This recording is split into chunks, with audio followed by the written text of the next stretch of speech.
Session 4 of the resurrection. So what does the resurrection mean for us? We need to look at the life of Jesus. In Luke 4:18, we have a summary of why he was in the world. The Spirit of the Lord is upon me because he has anointed me to proclaim good news to the poor.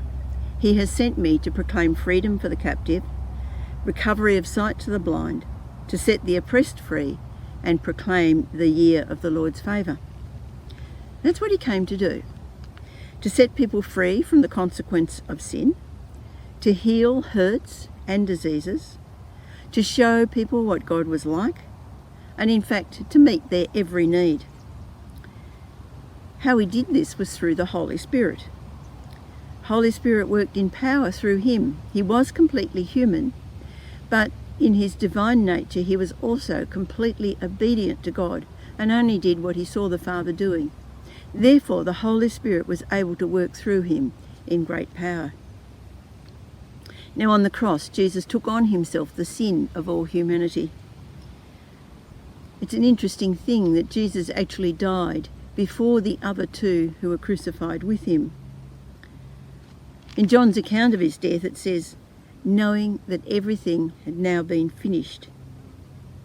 And in Matthew's account, Jesus cries out in a loud voice, my God, why have you forsaken me? That was a cry of anguish. He suffered the full consequence of sin, which was to be completely cut off from his Father. And it was then that he knew the work was done. And again in John's account it says, Jesus said, it is finished. It is finished. With that he bowed his head and gave up his spirit. Jesus didn't fight death till the end. He waited until he knew that his job was done. And when it was done, he gave up his life. His resurrection was the start of something new. Sin was now dealt with, and Jesus' ministry on earth could then be freely carried out by all. The Holy Spirit, who worked in such power through Jesus, could now be given to all who gave themselves to Jesus. In other words, Jesus' ministry was released into the world. Romans 8:11. And if the Spirit who raised Jesus from the dead is living in you, in other words, the same Spirit who worked in such power in Jesus' life, who raised him from death, is now living within every Christian.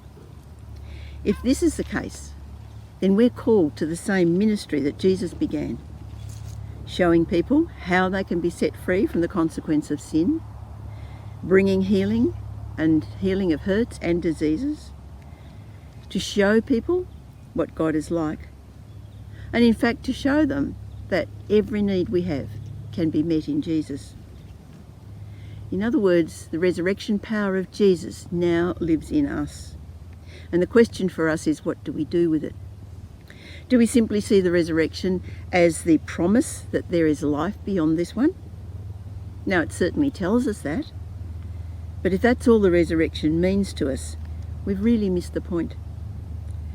Jesus gave his disciples a commission to go and make disciples of all nations. If the resurrection power of Jesus lives in us, it's for a purpose.